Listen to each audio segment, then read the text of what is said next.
देखिए, आज के टॉपिक को स्टार्ट करने से पहले मैं आपको कुछ बेसिक बात बता दूंगा ना। वो बेसिक बात क्या है? देखिए, ये मेरे पास एक पॉइंट चार्ज है सपोज क्यों, और ये इसका बनाया हुआ इलेक्ट्रिक फील्ड है ना। ये इसका बनाया हुआ इलेक्ट्रिक फील्ड है। तो ये हमारा सोर्स चार्ज हो गया जो इलेक्ट्रिक फील्ड बना रहा है। अब इस इलेक्ट्रिक फील्ड में मैं कोई एक पॉइंट ले लेता हूँ। सपोज ये पॉइंट है मेरा ए पॉइंट। ठीक है, ये पॉइंट कहाँ है? इलेक्ट्रिक फील्ड में। और ये किसका बना हुआ इलेक्ट्रिक फील्ड है? इस पॉइंट चार्ज का बना हुआ इलेक्ट्रिक फील्ड है। तो इलेक्ट्रिक फील्ड में इस पॉइंट पे जो पोटेंशियल होगा, ए पॉइंट पे जो पोटेंशियल होगा, वो कैसे डिफाइंड होता है? आपको पता होना चाहिए, मैंने आपको पहले बता दिया था कि इलेक्ट्रिक फील्ड में किसी पॉइंट पे जो पोटेंशियल होता है वो होता है the amount of work done on per unit test charge to bring it from infinity to that point in the electric field, है ना। ये चीज होती है, आपको पता है कि दोबारा अगर मैं रिपीट करूं तो इस पॉइंट पे यानी इलेक्ट्रिक फील्ड में इस पॉइंट पे जो इलेक्ट्रिक पोटेंशियल होगा वो क्या होता है? वो होता है कि एक यूनिट पॉजिटिव टेस्ट चार्ज पे आप जितना वर्क करते हैं उसको इन्फिनिटी से इस पॉइंट तक लाने के लिए, उसी work done on per unit test charge को क्या बोलते हैं? इस पॉइंट का पोटेंशियल बोलते हैं, है ना, इलेक्ट्रिक पोटेंशियल बोलते हैं। तो यहां से हम बोल सकते हैं कि जो अमाउंट ऑफ वर्क डन हुआ from infinity to that point A is equal to क्या हो गया? Q naught into V. ये आ गया। हम ऐसे लिख सकते हैं, नहीं लिख सकते हैं? यानी एक चार्ज को इन्फिनिटी से ए पॉइंट तक लाने के लिए जो वर्क डन करते हैं हम, वो क्या होता है? Charge into potential at that point. तो इस बात को आप ध्यान रखेंगे, है ना। ये बात हमारी बहुत काम में आएगी। कौन सी बात काम में आएगी? कि किसी भी टेस्ट चार्ज को इन्फिनिटी से इलेक्ट्रिक फील्ड के किसी पॉइंट तक लाने में जो वर्क होता है वो कितना होता है? Charge into the potential at that point, है ना। जिस पॉइंट पे आप चार्ज को लेके आ रहे हैं उस पॉइंट का पोटेंशियल है। तो एक बात आपको ये ध्यान रखनी है। अच्छा, दूसरी बात आपको ध्यान रखनी है कि देखिए, मैं आपसे हमेशा कहता हूं कि हमें किसी फोर्स के अगेंस्ट वर्क करना पड़ता है ना। कभी भी किसी फोर्स की डायरेक्शन में वर्क नहीं करना पड़ता है। तो हम किसी फोर्स के अगेंस्ट वर्क करते हैं और जो भी वर्क डन हम किसी ऑब्जेक्ट पे करते हैं किसी फोर्स के अगेंस्ट, वो वर्क डन उस ऑब्जेक्ट के अंदर स्टोर हो जाता है उस ऑब्जेक्ट की पोटेंशियल एनर्जी बन के, ठीक है, या चेंज इन काइनेटिक एनर्जी बन के। तो आपको ये बात ध्यान रखनी है कि अगर सपोज मेरे पास सिंगल एक पॉइंट चार्ज दिया है, एक पॉइंट चार्ज यहाँ पे रखा हुआ है और कहा इसकी पोटेंशियल एनर्जी बताइए, है ना। तो हम बोलेंगे भैया कि एक पॉइंट चार्ज की पोटेंशियल एनर्जी हम डिफाइन कर ही नहीं पाएंगे। एक पॉइंट चार्ज की पोटेंशियल एनर्जी क्या नहीं कर सकते? हम डिफाइन ही नहीं कर सकते, क्योंकि मेरे को किसी फोर्स के अगेंस्ट काम ही नहीं करना पड़ेगा। और जब तक मेरे को वर्क नहीं करना पड़ता तब तक एनर्जी कहाँ से आ जाएगी ना, क्योंकि एनर्जी कहाँ होती है? एनर्जी तभी आती है जब आप वर्क डन करते हैं। तो एक पॉइंट चार्ज अगर स्पेस में कहीं रखा हुआ है तो उसकी पोटेंशियल एनर्जी डिफाइंड नहीं होती है ना। कम से कम पॉइंट चार्ज की पोटेंशियल एनर्जी डिफाइन करने के लिए आपके पास कम से कम 2 पॉइंट चार्ज होने चाहिए। सिंगल पॉइंट चार्ज की पोटेंशियल एनर्जी क्या नहीं कर पाएंगे? आप डिफाइन नहीं कर पाएंगे। बट अगर यही बात मैं बोलता कि अगर मेरे पास सपोज ये इलेक्ट्रिक फील्ड होता, चाहे यूनिफॉर्म है या नॉन यूनिफॉर्म हो, ये मेरे पास अगर एक इलेक्ट्रिक फील्ड होता और फिर मैं एक पॉइंट चार्ज को यहां पे रखता, तब इसकी पोटेंशियल एनर्जी डिफाइन हो जाती, है ना। तब एक पॉइंट चार्ज की पोटेंशियल एनर्जी क्या हो सकती है? डिफाइन हो सकती है। जब उसको कहां रखते हैं आप? यूनिफॉर्म या नॉन यूनिफॉर्म इलेक्ट्रिक फील्ड में रखते हैं। क्यों?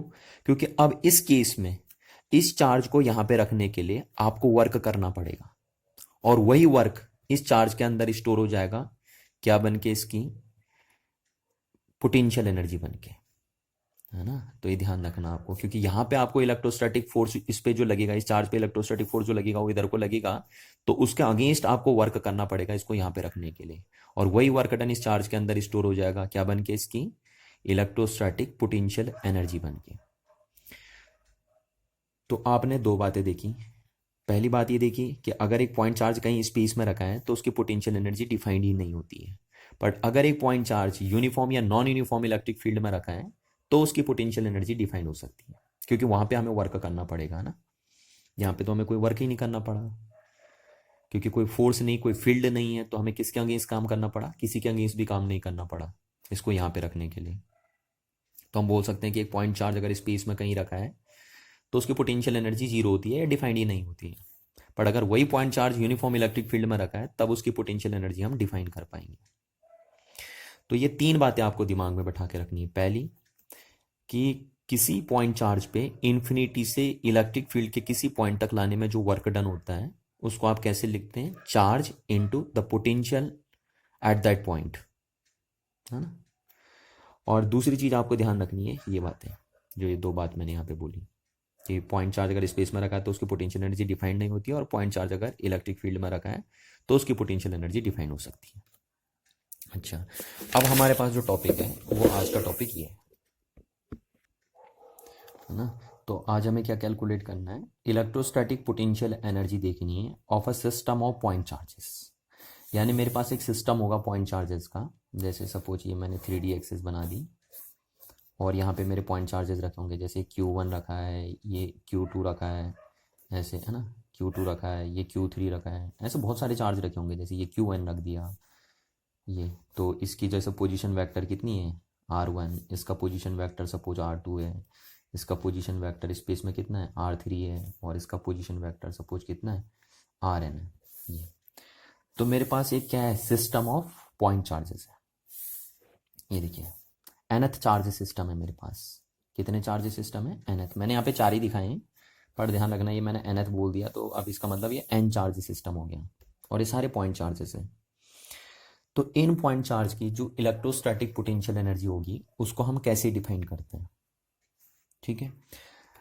तो देखो आपको पता है कि देखिए ये ऐसे तो रह नहीं पाएंगे ना, जब ये सिस्टम किसी ने बनाया होगा तो किसी न किसी ने तो वर्क किया है, यानी किसी न किसी ने तो टैक्स दे के बनाया है नहीं, क्योंकि अपने आप तो बन नहीं सकता ये सिस्टम। ये देखिए क्योंकि ये रिपल्सिव फोर्स मारेंगे, अगर ये क्या है सेम चार्जेस हो गए तो ये रिपल्सिव फोर्स मार के एक दूसरे को चिटका देंगे, और अगर ये अपोजिट चार्जेस हो गए तो एक दूसरे को अट्रैक्ट कर देंगे, इस तरीके से अट्रैक्ट कर देंगे। तो चाहे चार्जेस पॉजिटिव हो या नेगेटिव हो, ये ऐसे तब तक नहीं रह सकते जब तक इन पे किसी ने वर्क ना किया हो। क्लियर है ना बात, चाहे चार्जेस पॉजिटिव हो या नेगेटिव हो, ये ऐसे अपनी रिस्पेक्टिव लोकेशन में तब तक ही रह सकते हैं जब तक इन पे कोई वर्क कर रहा हो। अगर इन पे कोई वर्क ना कर रहा हो, अब चाहे वो वर्क हम करें या कोई बाहर वाला आदमी करे या नेचर ने किया हो, किसी ने भी किया हो, पर वर्क इन पे जरूर हुआ है, क्योंकि बिना वर्क किए ऐसे नहीं रह सकते। तो ठीक है, तो यानी जब भी हम एक पॉइंट चार्ज का सिस्टम बनाते हैं, और ये सारे पॉइंट चार्ज कहाँ है, रेस्ट में, तभी तो ये स्टैटिक एनर्जी डिफाइंड हो रही है ना। तो हम बोलते हैं भैया ये चार्ज कहाँ से आया, तो हम बोले हम इसे इन्फिनिटी से लेके आए यहाँ तक, उसकी रिस्पेक्टिव लोकेशन तक, है ना। ये कहाँ से आया, तो हम बोले इसको भी हम इन्फिनिटी से लेके आए। तो ये कहाँ से आया, हमने बोला इसको भी हम इन्फिनिटी से लेके आए। बोले ये कहाँ से आया, बोला हम इसको भी इन्फिनिटी से लेके आए। तो ये जो सारे पॉइंट चार्जेस हैं इनको इन्फिनिटी से लेकर इनकी रिस्पेक्टिव लोकेशन तक लाने में जो वर्क डन करना पड़ा एक्सटर्नल एजेंट को, वही वर्क डन इस सिस्टम के अंदर स्टोर हो जाएगा इसकी इलेक्ट्रोस्टैटिक पोटेंशियल एनर्जी बन के। ध्यान दीजिए इस बात को, क्या बोला मैंने कि इन पॉइंट चार्जेस को जो इस सिस्टम का पार्ट है ना, इस सिस्टम का पार्ट है पॉइंट चार्ज, तो इन पॉइंट चार्जेस को इन्फिनिटी से इनकी रिस्पेक्टिव लोकेशन तक लाने में जो वर्क डन करना पड़ा एक्सटर्नल एजेंट को, वही वर्क डन इस सिस्टम के अंदर स्टोर हो जाएगा, क्या बन के, इसकी इलेक्ट्रोस्टैटिक पोटेंशियल एनर्जी बन के। तो यहां से हम बोल सकते हैं कि the electrostatic potential energy of a system of point charges is the amount of work required to be done to bring the charges, कहाँ लेके आना है इनको, चार्जेस, और कौन से चार्जेस, constituting दिस सिस्टम, जो सिस्टम को कॉन्स्टिट्यूट कर रहा है ना, टू दियर, कहाँ पे लेके आना उनको, to their respective location in a system, location, to their respective location, और कहाँ से लेके आना है, फ्रॉम इन्फिनिटी से। तो ये बन गई आपकी डेफिनेशन कि किसी भी पॉइंट चार्जेस का जो सिस्टम होता है उसकी इलेक्ट्रोस्टैटिक पोटेंशियल एनर्जी जो होती है वो होती है किसके इक्विवेलेंट, उस वर्क डन के इक्विवेलेंट जो वर्क डन एक एक्सटर्नल एजेंट करता है इन पॉइंट चार्जेस को इन्फिनिटी से इनकी रिस्पेक्टिव लोकेशन तक लाने के लिए, है ना। तो ये डेफिनेशन हमने बना दी। अच्छा, अब हम देखते हैं कि अगर हमारे पास 2 पॉइंट चार्जेस हैं, कितने पॉइंट चार्जेस हैं, 2 पॉइंट चार्जेस हैं, तो उनकी पोटेंशियल एनर्जी हम कैसे डिफाइन करते हैं। ठीक, 2 पॉइंट चार्जेस का। फिर हम देखेंगे कि अगर हमारे पास 3 पॉइंट चार्ज सिस्टम है तो उसकी पोटेंशियल एनर्जी कैसे डिफाइन करेंगे। फिर अगर हमारे पास nth चार्ज सिस्टम है तो उसकी पोटेंशियल एनर्जी हम कैसे डिफाइन करेंगे। तो अब हम यहाँ पे पहली हेडिंग लिखेंगे, electrostatic potential energy of 2 point charge system.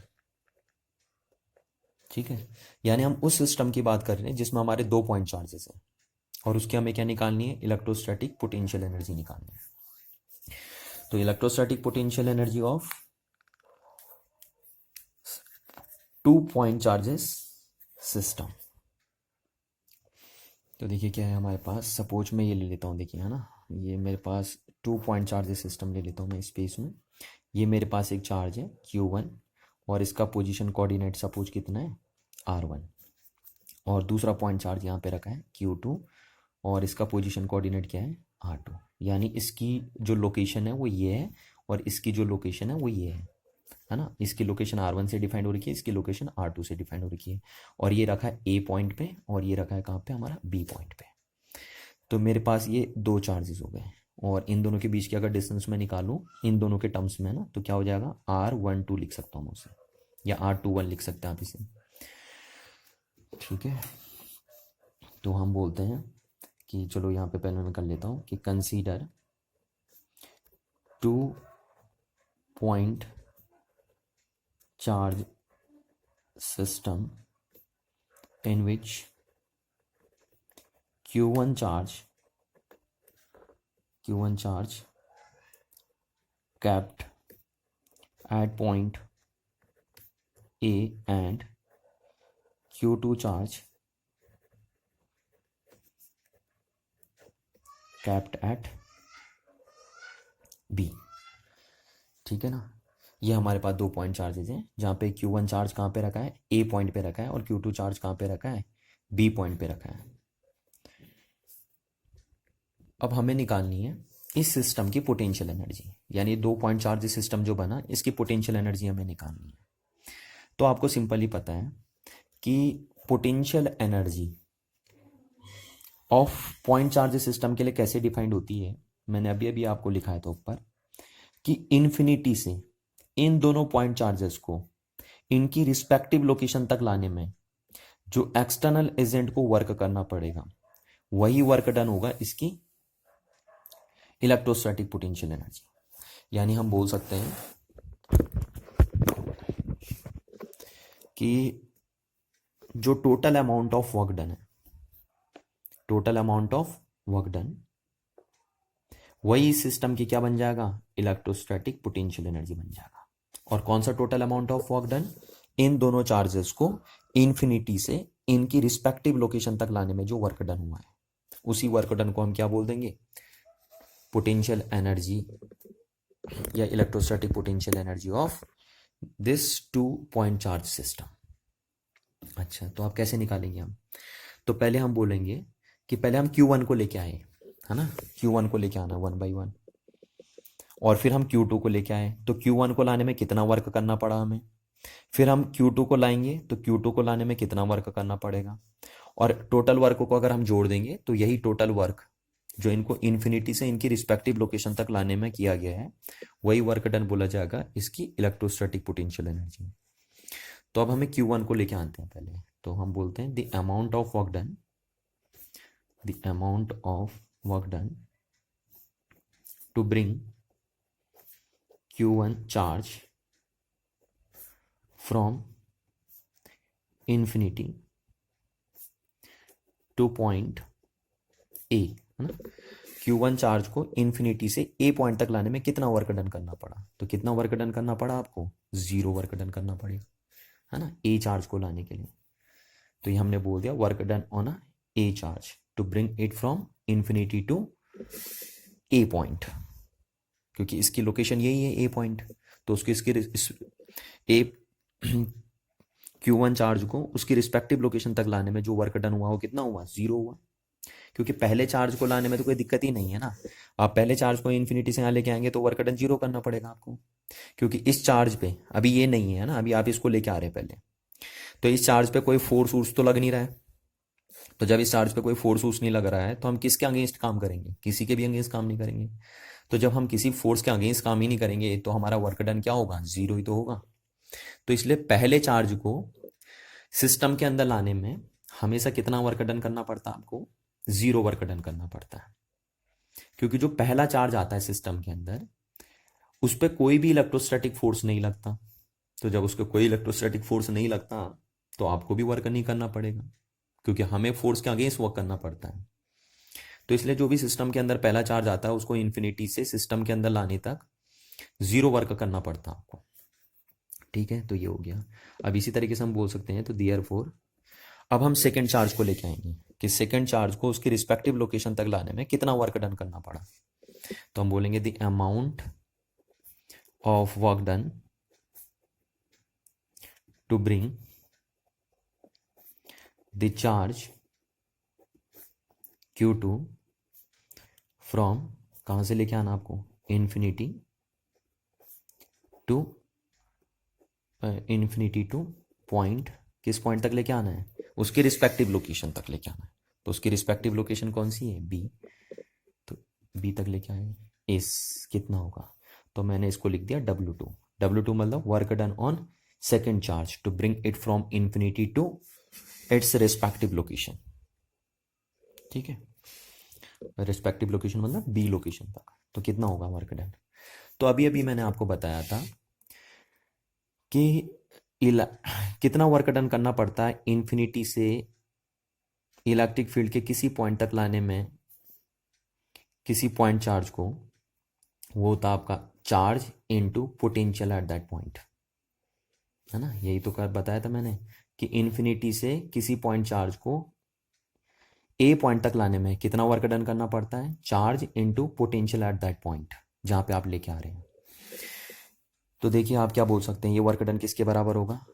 Charge मतलब कौन सा चार्ज लेके आ रहे हैं आप? Q2। तो Q2 इनटू आप बोलेंगे पोटेंशियल एट पॉइंट बी, क्योंकि आप कहाँ पे लेके आ रहे हैं? बी पे लेके आ रहे हैं ना, तो आप बी पॉइंट का पोटेंशियल दिखेंगे। ठीक, अब ये बी पॉइंट पे जो पोटेंशियल बना रहा है वो कौन बना रहा है? ये वाला चार्ज बना रहा है ना। ये वाला चार्ज यहाँ पे पोटेंशियल बना रहा है, नहीं बना रहा है? तो इसलिए हमें वर्क करना पड़ा। तो ये बन गया हमने, तो बी पॉइंट पे पोटेंशियल। तो W2 इसको क्या हो गया? Charge Q2 into potential at B. तो बी पॉइंट पे जो पोटेंशियल बनाएगा ये चार्ज, वो कितना बनाएगा? तो देखिए हम बोलेंगे potential at point B due to, किसकी वजह से बनेगा? Due to Q1 charge. इस चार्ज की वजह से इस पॉइंट पे जो पोटेंशियल बनेगा वो कितना बनेगा? आपको पता है कितना पोटेंशियल बनाएगा ये बी पॉइंट पे, उसको हम वी बी लिख देंगे और उसकी वैल्यू होती है 1/4 पाई epsilon not Q upon R, है ना। तो R ये वाले डिस्टेंस R12, इतना ही तो वर्क डन करता है, सॉरी इतना ही तो पोटेंशियल होता है। तो कोई भी पॉइंट चार्ज है, जैसे ये पॉइंट चार्ज अपने से R डिस्टेंस पे कितना पोटेंशियल बनाता है? इतना पोटेंशियल बनाता है, ये आपको पता होना चाहिए। ये मैंने आपको प्रूफ करके भी दिखाया था कि कोई भी पॉइंट चार्ज अपने से R डिस्टेंस पे कितना पोटेंशियल बनाएगा। तो ये पोटेंशियल बनाया बी पॉइंट पे किसने? Q1 चार्ज ने। तो इसी को हम यहाँ पुट कर देते हैं। तो कितना हो गया आपका 1/4πε0 Q1/R12। तो ये हो गया वर्क डन। तो ये क्वेश्चन नंबर सेकंड बन गई, ये क्वेश्चन नंबर फर्स्ट बन गई। तो देयरफॉर हम बोलेंगे total amount of work done, है ना, total amount of work done to moved to move the charges from infinity to their respective location is कितना हो जाएगा, डब्ल्यू टोटल कितना हो जाएगा, पहले को लेने में कितना वर्क करना पड़ा पहले चार्ज को, और दूसरे चार्ज को लाने में कितना वर्क करना पड़ा, यही तो होगा टोटल वर्क। तो यही हम बोल रहे हैं, the total amount of work done to move the charges from infinity to their respective location. तो इतना वर्क करना पड़ा आपको दोनों चार्जेस को इन्फिनिटी से उनकी रिस्पेक्टिव लोकेशन तक लाने के लिए। और यही वर्क डन क्या बोला जाता है, यही वर्क डन बोला जाता है electrostatic potential energy of system of two charges, ना, क्योंकि यहाँ पे दो ही चार्ज का सिस्टम है तो इसलिए नहीं पड़ा। यही चीज बोली जाती है electrostatic potential energy of system of two charges या 2 पॉइंट चार्जेस। तो कितना वर्क डन करना पड़ा आपको टोटल, देखिए ये करना पड़ा 0 प्लस पहले को लाने में 0 वर्क, दूसरे को लाने में कितना वर्क डन करना पड़ा आपको Q1/4πε0 R12। तो यानी आप बोल सकते हैं टोटल वर्क डन क्या है, इलेक्ट्रोस्टैटिक पोटेंशियल एनर्जी जिसको हम यू लिख देते हैं, वो कितना बन गया Q1/Q2/4πε0 R12 बन गया आपका, इतना बनता आपका। ठीक, तो अगर आपके पास 2 पॉइंट चार्ज सिस्टम है तो 2 पॉइंट चार्ज सिस्टम के लिए जो इलेक्ट्रोस्टैटिक पोटेंशियल एनर्जी होती है वो इतनी आती है आपके पास, ये आपको याद रखना है। तो ये आपने देखा कि 2 पॉइंट चार्ज सिस्टम की इलेक्ट्रोस्टैटिक पोटेंशियल एनर्जी कैसे निकालते हैं। अब हम निकालेंगे electrostatic potential energy of system of 3 point charges. क्या निकालेंगे हम, electrostatic potential energy of a system of 3 point charges. अब हमारे पास 3 पॉइंट चार्ज का सिस्टम है और उसकी हमें इलेक्ट्रोस्टैटिक पोटेंशियल एनर्जी क्या करनी है, डिफाइन करनी है या कैलकुलेट करनी है ना। अब डिफाइन नहीं, डिफाइन तो हम एक बार कर चुके हैं यहाँ पे, बस इसी तरीके से आप हर किसी के लिए डिफाइन करते रहेंगे। तो हमें देखना है कि अगर हमारे पास 3 पॉइंट चार्ज सिस्टम है तो उसकी इलेक्ट्रोस्टैटिक पोटेंशियल एनर्जी हम कैसे कैलकुलेट करेंगे। तो पहले मैं ले लेता हूँ, हमारे पास सपोज ये एक 3 पॉइंट चार्ज सिस्टम है ना, ये एक पहला पॉइंट चार्ज है Q1, ये एक दूसरा पॉइंट चार्ज है सपोज Q2, और एक तीसरा पॉइंट चार्ज हमारे पास Q3, और ये रखा है A पॉइंट पे, ये रखा है B पॉइंट पे, और ये रखा आपका C पॉइंट पे। इसकी जो पोजीशन वेक्टर है वो R1 है, और इसका सपोज पोजीशन वेक्टर कितना है R2, और इसका पोजीशन वेक्टर जो आपका वो है R3। ठीक, तो आप इस डिस्टेंस को बना सकते हैं कि कितनी हो जाएगी इनके टर्म्स में R23, और आप इसको भी निकाल सकते हैं कि ये डिस्टेंस इन दोनों के बीच की कितनी हो जाएगी इन दोनों के टर्म्स में R12, है ना। तो ये हमने ले लिया कि consider a system of 3 point charges in which charge Q1, Q2 and Q3 are kept the points A, B and C respectively, है ना। इस तरीके से आपने 3 पॉइंट चार्ज लिखे और तीनों पॉइंट चार्ज को आपने कहाँ कहाँ पे रख दिया, A, B और C पे रख दिया।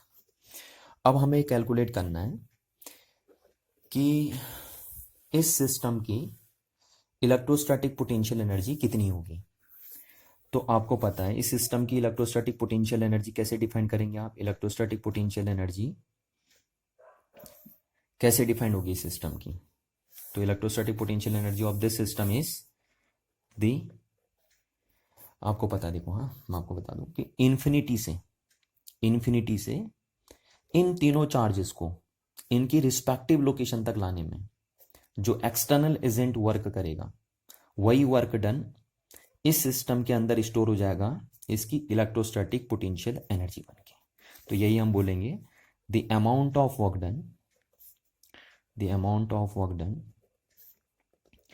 To bring all these three charges from कहाँ से लेके आना है, इन्फिनिटी टू दियर रिस्पेक्टिव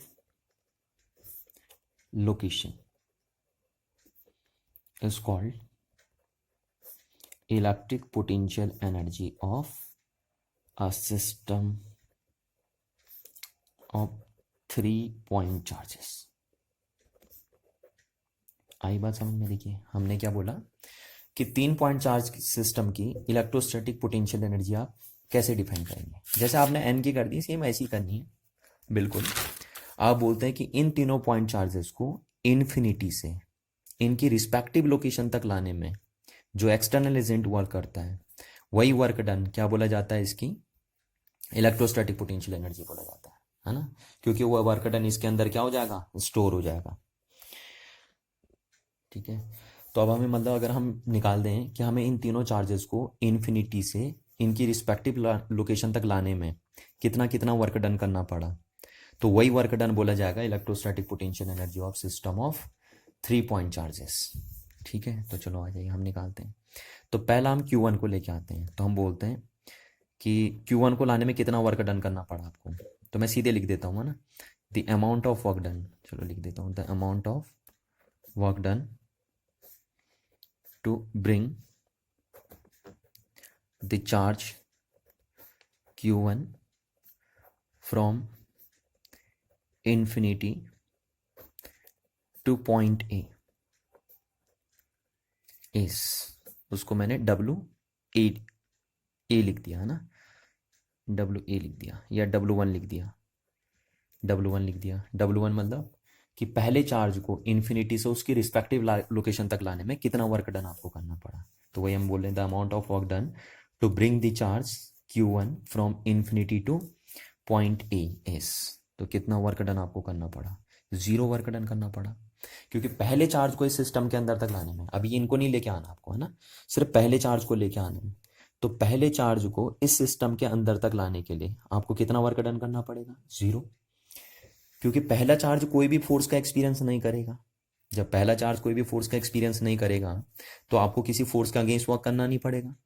किसी फोर्स के अगेंस्ट अगर आपको वर्क नहीं करना पड़ेगा तो आप बोलेंगे हमें इसको इन्फिनिटी से इस पॉइंट तक लाने में कितना वर्क डन करना पड़ा, 0 वर्क डन करना पड़ा, है ना। तो ये हो गया वर्क डन 0। अच्छा, अब आपको Q2 को लेके आना है, तो अब हम बोलेंगे कि Q2 को लाने में आपको कितना वर्क डन करना पड़ा ना, और कहाँ से लेके आना है Q2 को, इन्फिनिटी से B पॉइंट तक लेके आना है। तो हम बोलेंगे कितना वर्क डन हमें करना पड़ा, the amount of work done to bring the charge Q2 from, कहाँ से लेके आना है, फ्रॉम इन्फिनिटी टू पॉइंट, किस पॉइंट तक लेके आना आपको उसको, टू पॉइंट बी इस। तो इस Q2 चार्ज को इन्फिनिटी से B पॉइंट तक लाने में जो वर्क डन होगा उसको मैं W2 लिख देता हूँ। W2 मतलब work done on second charge to bring it from infinity to point B is, कितना हो जाएगा। तो आपको पता है, मैंने आपको बताया था कि वर्क डन कैसे लिखते हैं आप, चार्ज इनटू उस पॉइंट का पोटेंशियल जिस पॉइंट पे आप चार्ज को लेके आते हैं, तो B पॉइंट का पोटेंशियल, है ना। इसको आप ऐसे भी बोल सकते हैं लैंग्वेज में, पोटेंशियल एट पॉइंट B। तो कभी भी आपको इन्फिनिटी से अगर एक पॉइंट चार्ज पे बताना है कि एक पॉइंट चार्ज पे आपने इन्फिनिटी से उसको किसी पॉइंट तक लाने में कितना वर्क डन किया, तो आप लिखते हैं कि work done is two charge into, आप उस पॉइंट का पोटेंशियल लिख देते हैं जिस पॉइंट पे आपको उसको लेके आना होता है। तो ये हम लिख देते हैं, तो W2 इज टू कितना हो गया, Q into potential at point B। अब देखो इस पॉइंट पे जो पोटेंशियल बनाएगा, अभी ये नहीं आया, अभी ये नहीं आया है, अभी तो सिर्फ इसको लेके आया और उसके बाद अब इसको लेके आ रहे हो, अभी ये बाद में आएगा। तो इस पॉइंट पे जो पोटेंशियल बनेगा वो कौन बना रहा होगा, सिर्फ ये बना रहा होगा अभी, क्योंकि अभी तो यही है ना सिस्टम के अंदर। इसको आप लेके आ गए हैं पहले, ये अभी नहीं आया, इसको तो अभी लेके आना आपको। तो इसको आप लेके आ गए हैं, तो अब इस पॉइंट पे जो पोटेंशियल होगा वो सिर्फ इसकी वजह से होगा। और एक पॉइंट चार्ज अपने से आर डिस्टेंस पे कितना पोटेंशियल बनाता है वो आपको पता है। तो ये चार्ज इस पॉइंट पे जो पोटेंशियल बनाएगा वो कितना होगा उसको आपको पता है, वो होता है 1/4πε0 Q1 अपॉन आर और 1/2, यही तो होगा, है ना। क्योंकि बी पॉइंट का जो पोटेंशियल होगा वो कितना होगा, बी पॉइंट का जो पोटेंशियल होगा, बी पॉइंट का पोटेंशियल ड्यू टू Q1 की वजह से सिर्फ वो कितना होगा 1/4πε0 Q1 अपॉन आर और ये डिस्टेंस 1/2 इतना होता है। तो ये वर्क डन किया आपने, इसको इक्वेशन नंबर सेकंड नाम दे दिया, इसको इक्वेशन नंबर फर्स्ट नाम दे दिया। ठीक है, अब आपको लेके आना है किसको, Q3 को। कहाँ से, इन्फिनिटी से इस पॉइंट तक। ठीक, तो क्या Q3 को इन्फिनिटी से इस पॉइंट तक लाने के लिए आपको वर्क डन करना पड़ेगा। यस, हमें वर्क डन करना पड़ेगा। क्यों, क्योंकि ये चार्ज और ये चार्ज इस पे क्या लगाएंगे, इलेक्ट्रोस्टैटिक फोर्स ऑफ रिपल्सन लगाएंगे और इसको बाहर भेजेंगे। तो उस इलेक्ट्रोस्टैटिक फोर्स ऑफ रिपल्सन जो ये एक्सपीरियंस कर रहा है due to these two charges, उसके अगेंस्ट हमें वर्क करना पड़ेगा और हमें इस चार्ज को इन्फिनिटी से यहां तक लेके आना है ना। तो कौन इस पे फोर्स लगा रहा है, इसको यहां कौन नहीं आने दे रहा है, ये दोनों चार्ज नहीं आने देंगे। पर हम क्या करेंगे, ये दोनों चार्ज मिलकर इस पे जो भी इलेक्ट्रोस्टैटिक फोर्स ऑफ रिपल्सन लगाएंगे उसके अगेंस्ट हम वर्क करेंगे और इसको इन्फिनिटी से यहां तक लेके आएंगे। तो हम बोलेंगे इसको यहां तक लाने में कितना वर्क डन करना पड़ेगा हमें, तो यहाँ तो हम बोलेंगे the amount of work done, the amount of work done to bring the charge Q3 को लेके आना अब आपको, फ्रॉम कहाँ से, इन्फिनिटी टू पॉइंट, कहाँ पे लेके आते हैं, उसकी रिस्पेक्टिव लोकेशन पे लेके आते हैं। तो उसकी रिस्पेक्टिव लोकेशन है सी। तो the amount of work done to bring the charge Q3 from infinity to point C is, तो कितना हो गया, उसको मैंने W3 लिख दिया। W3 मतलब तीसरे चार्ज को इन्फिनिटी से सी पॉइंट तक लाने के लिए हमें कितना वर्क डन करना पड़ रहा है, तो उसको हम लिख देंगे। तो मैंने आपसे क्या कहा था कि इन्फिनिटी से किसी पॉइंट तक चार्ज को लाने में जो वर्क होता है उसको आप कैसे लिखते हैं, चार्ज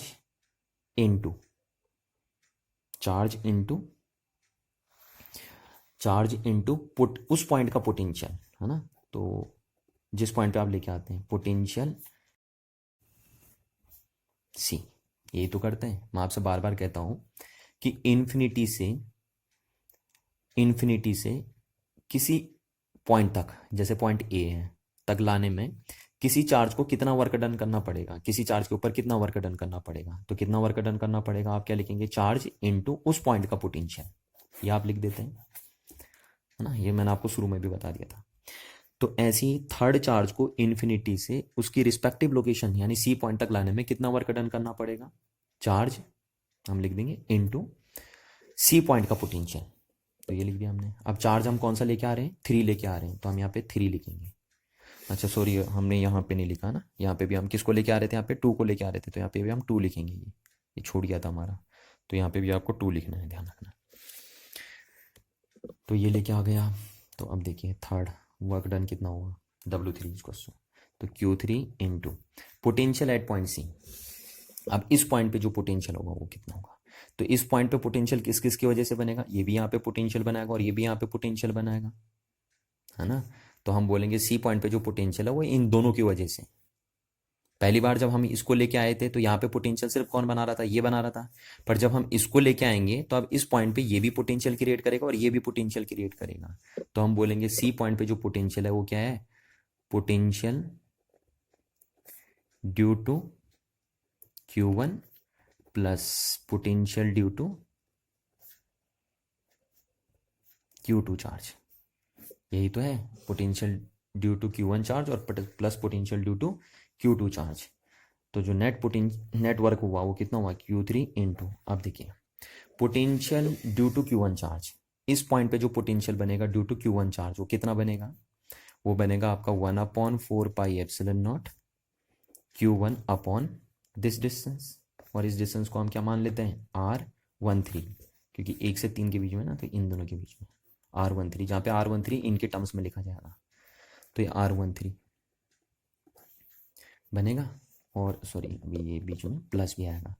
अब दूसरा पोटेंशियल ड्यू टू Q2, तो इस पॉइंट पे पोटेंशियल इसकी वजह से, तो ये कितना बनेगा यहाँ पे पोटेंशियल 1/4πε0 और Q2 upon this distance R23, ये डिस्टेंस हो गई आपकी। तो ये आपको पता होना चाहिए ना कि पॉइंट चार्ज कितना पोटेंशियल बनाता है। तो हमने देखा कि सी पॉइंट पे कौन कौन पोटेंशियल बना रहा था, ये भी पोटेंशियल बना रहा था और ये भी पोटेंशियल बना रहा था। तो ये इस पॉइंट पे कितना पोटेंशियल बनाएगा, इतना पोटेंशियल बनाएगा, और ये चार्ज इस पॉइंट पे जो पोटेंशियल बनाएगा वो इतना पोटेंशियल बनाएगा। तो ये हो गया आपका। तो यानी जो टोटल वर्क डन आया आपका Q3 को इन्फिनिटी से लाने के लिए, इन्फिनिटी से उसकी रिस्पेक्टिव लोकेशन तक लाने में, वो कितना हुआ, तो यहाँ पे 4πε0 मैं कॉमन ले लेता हूँ, और ये बना आपका Q1 upon R13 plus Q2 upon R23, इतना बन गया। यहाँ पे से खोल के लिख सकते हैं कि Q1 Q3 upon 4πε0 R13 plus Q2 Q3 upon 4πε0 R23। तो ये हो गया आपका थर्ड इक्वेशन। तो बस अब आप तीनों को लेके आ गए। तो पहले चार्ज को लाने में आपको 0 वर्क डन करना पड़ा, दूसरे चार्ज को लाने में आपको सिर्फ इतना वर्क करना पड़ा, और तीसरे चार्ज को लेके आने में आपको इतना वर्क करना पड़ा। तो यानी आपको टोटल वर्क कितना करना पड़ा, total work to bring all these 3 charges from infinity to their respective location is W1 plus W2 plus W3, है ना। तो ये कितना हो जाएगा आपका, W1 हो गया 0, W2 आपका कितना आया था, W2 देखिए आया था आपका Q1 Q2 अपॉन 4πε0 R12, यही आया था, देखिए ये आया था आपका W2, है ना। W2 की वैल्यू ये थी आपके पास। अच्छा, प्लस W3 कितना आया आपके पास, Q1 Q3 upon 4πε0 R13 plus Q2 Q3 upon 4πε0 R23, और यही वर्क डन क्या हो जाएगा, इस सिस्टम की इलेक्ट्रोस्टैटिक पोटेंशियल एनर्जी बन जाएगा, ठीक है, जिसको हम U लिख देते हैं। तो आपका U कितना हो गया, इसको देखिए हम कैसे लिख लेंगे, 1/4πε0 कॉमन आया, तो हम ऐसे लिख लेंगे Q1 Q2 अपॉन R12, जहाँ R12 इन दोनों चार्ज के बीच की डिस्टेंस है, प्लस Q2 Q3 मैंने इसको पहले लिख दिया है ना, 4πε0 R23, जहाँ पे R23 इन दोनों के बीच की डिस्टेंस है, प्लस Q3 Q1 अपॉन 4πε0 तो कॉमन आ गया था ना, अपॉन R31, ये लिख दिया मैंने, जहाँ पे R31 इन दोनों के बीच की क्या होगी, डिस्टेंस होगी। तो आप ऐसे लिख देते हैं। तो यहाँ पे चाहे आप ये देखिए, या आप R12 लिख लो या R21 लिख लो, कोई फर्क नहीं पड़ेगा, क्योंकि ये जो क्वांटिटी है वो कैसी है, स्केलर क्वांटिटी है ना, पोटेंशियल। तो आप चाहे R12 लिख लो या R21 लिख लो, कोई फर्क नहीं पड़ता। यहाँ पे भी आप चाहे R23 लिख लो या 32 लिख लो, तब भी कोई फर्क नहीं पड़ने वाला। तो ये बन गया आपका। तो जो 3 पॉइंट चार्जेस होते हैं उनकी जो इलेक्ट्रोस्टैटिक पोटेंशियल एनर्जी होती है वो इस तरीके से डिफाइन होती है। तो हमने इसको ऐसे ही इसलिए लिखा, देखिए यहाँ पे जैसा R12 था ये तो ठीक था, मैंने R13 को 31 लिख दिया ना, वो सिर्फ इसलिए क्योंकि आपको सीक्वेंस याद हो जाए। जैसे देखिए Q1 Q2 upon R12 plus Q2 Q3 plus upon R23 plus Q3 Q1 upon R31, एक सीक्वेंस बन जाएगा ना, जैसे ये 1 2 3 का। तो पहले ये दोनों, फिर ये दोनों, और फिर ये दोनों। तो इस तरीके से हमने लिखा है सीक्वेंस बनाने के लिए। तो एक 3 पॉइंट चार्ज सिस्टम की जो इलेक्ट्रोस्टैटिक पोटेंशियल एनर्जी होती है वो यही होती है। ये क्या है आप बोल सकते हैं, electrostatic potential energy of 3 point charge system. 3 point charge system जो है उसकी इलेक्ट्रोस्टैटिक पोटेंशियल एनर्जी आपके पास है। तो ऐसी अगर आपको nth चार्ज सिस्टम की इलेक्ट्रोस्टैटिक पोटेंशियल एनर्जी लिखनी है तो आप कैसे लिखेंगे, देखिए है ना, nth चार्ज सिस्टम की।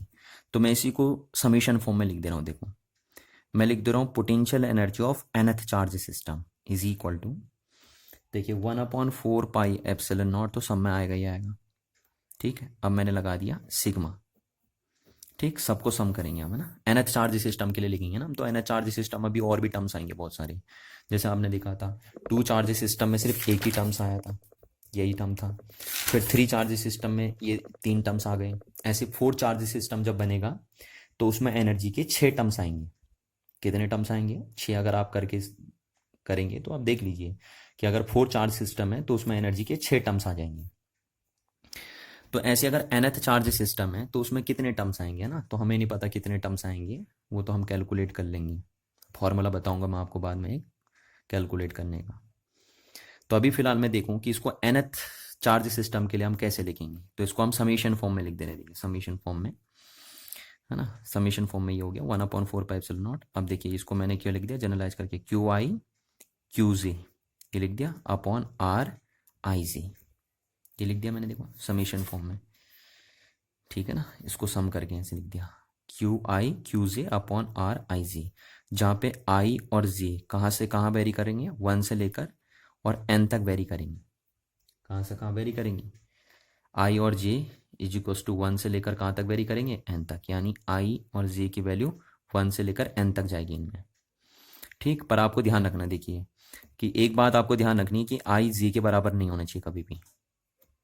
देखिए क्योंकि यहाँ पे ऐसा नहीं कि यहाँ पे 1 आ रहा है तो यहाँ पे भी 1 आ रहा है ना, या यहाँ 2 आ रहा है तो यहाँ पे भी 2 आ रहा है। देखिए अगर यहाँ 1 है तो ये 2 है, 2 है तो यहाँ 3 है, 3 है तो यहाँ 1 है, अलग अलग आ रहे हैं। तो इस बात को ध्यान रख लेना यहाँ पे कि आई कभी भी जी के बराबर नहीं होना चाहिए इसमें। ठीक है, अच्छा तो इतनी हो गई इसको समेशन फॉर्म में लिख के। अब बच्चा यही गलती करता है यहाँ पे, कभी कभी ना ये 1 नंबर ऑब्जेक्टिव में भी पूछ लिया जाता है।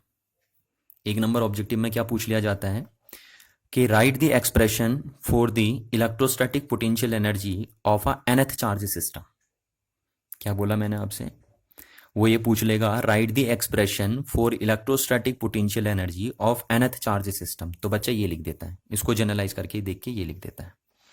अब यहाँ पे गलती क्या है, देखो एक यहाँ पे गलती क्या है, जब बच्चा कॉम्बिनेशन बनाएगा ना, तो जैसे I इक्वल्स टू उसने 1 रखा और J इक्वल्स टू 2 रखा। ठीक, अब जब वो अगर I इक्वल्स टू 2 भी तो रख सकता है और J इक्वल्स टू 1 भी तो रख सकता है, ये भी तो रख सकता है। तो ये दोनों तो एक ही चीज हो गई ना।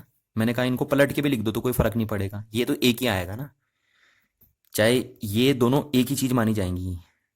ये कॉम्बिनेशन बन रहे हैं यहाँ, अगर मैथ वाले बच्चे होंगे तो अच्छे ढंग से जान रहे होंगे, ये कॉम्बिनेशन बनने हैं ना कि परम्यूटेशन बनने हैं। परम्यूटेशन में दो अलग अलग चीजें हैं, पर कॉम्बिनेशन में दोनों एक ही चीज हैं। अब ये बायोलॉजी वाले बच्चे तो नहीं जान पाएंगे, वैसे जान सकते हो भी, ऐसा नहीं है, पर मैथ वाले बड़े अच्छे ढंग से जान रहे होंगे कि ये परम्यूटेशन तो दो हैं पर कॉम्बिनेशन एक ही, और यहाँ क्या बनते हैं, कॉम्बिनेशन बनते हैं, ना कि परम्यूटेशन बनते हैं। तो ये दोनों एक ही हैं। देखिए चाहे आप इसको आगे पीछे पलट के लिख दीजिए, एक ही बात बनेगी, है ना। Q1 Q2 अपॉन R12 लिख दो, या आप Q2 ऐसे लिख दो, Q2 Q1 अपॉन R21 लिख दीजिए, तब भी बात वही बनेगी। तो यहाँ पे अगर आप जब ये वैल्यू रखेंगे तो जितने आने चाहिए एनर्जी के टर्म, सपोज 3 आते, अगर 3 चार्ज सिस्टम होता तो 3 आते, तो यहाँ पे 6 आ जाएंगे वो आपके बदले। क्यों? क्योंकि बच्चा यहाँ परम्यूटेशन बना देगा। तो इसलिए मैं आगे यहाँ से 2 से डिवाइड कर देता हूँ। किससे डिवाइड कर दूंगा? 2 से डिवाइड कर दूंगा इस एक्सप्रेशन को। ठीक है, ताकि जो बच्चे ने अगर परम्यूटेशन बना भी दिए तो दोबारा कॉम्बिनेशन में कन्वर्ट हो जाए आपके, है ना। क्योंकि ये दो दो नहीं माने जाएंगे, ये क्या माने जाएंगे, एक माना जाएगा। तो जब अगर आप इस फॉर्मूले में ये वैल्यू पुट करेंगे तो सपोज अगर ये 3 चार्ज सिस्टम होगा तो ये आपके पास कितने आएंगे, ये आपके पास आ जाएंगे 6 आ जाएंगे, एक्सप्रेशन 6 आएंगे। ठीक है, आप ट्राई करके देख सकते हैं, ये 6 आ जाएंगे आपके पास। तो इसलिए मैंने आगे 2 से डिवाइड कर दिया उसे, ताकि वो फिर दोबारा 3 हो जाए। क्योंकि ये दोनों कॉम्बिनेशन क्या है, ये दोनों एक ही चीजें हैं, है ना, ये एक कॉम्बिनेशन बनेगा। तो यहाँ पे कॉम्बिनेशन बनाना है, चाहे तुम उल्टा लिख दो, देखे जैसे ये वाला Q2 Q3 और Q3 Q2 वाला एक ही बन जाएगा। ये एक ही बात है, यानी ये चीज एक ही है। Q1 Q3 अपॉन R13 लिख लो आप, या Q3 Q1 अपॉन R31 लिख लो, ये एक ही बात है। तो इसलिए इस बात का ध्यान रखना, इसीलिए मैंने यहाँ 2 से डिवाइड करा। क्योंकि हमें यहाँ कॉम्बिनेशन बनाने होते हैं, ना कि परम्यूटेशन। अगर परम्यूटेशन बनते हैं एनर्जी के एक्सप्रेशन में, तो फिर ये 2 नहीं लिखते हम यहाँ, फिर हमारा ये 2 नहीं आता। पर क्योंकि यहाँ पे क्या बनते हैं एनर्जी के एक्सप्रेशन में, कॉम्बिनेशन बनते हैं, है ना। कॉम्बिनेशन में ना ऑर्डर मायने नहीं रखता, ये पहले लिख लो या पीछे लिख लो। परम्यूटेशन में मायने रखता है। परम्यूटेशन में दोनों अलग अलग चीज़ें हैं, पर कॉम्बिनेशन में दोनों एक ही चीज़ें हैं। तो एनर्जी के एक्सप्रेशन में यहाँ क्या बनते हैं, कॉम्बिनेशन बनते हैं। तो यहाँ से अगर आप बनाएंगे, अगर सिर्फ ये एक्सप्रेशन आप देखेंगे तो ये आपके डबल बन जाएंगे। अगर सपोज 3 बन रहे हो, 3 आते रियल में, जैसे 3 चार्ज सिस्टम में अगर ये 3 आते तो ये 6 बन जाएंगे आपके इससे रखने में। तो इसलिए ध्यान रखना, आप इसे 2 से डिवाइड जरूर करेंगे इसे। तो ये लिखते हैं रियल एक्सप्रेशन, है ना। बच्चा गलती करता है यही, तो गलती आपको नहीं करनी।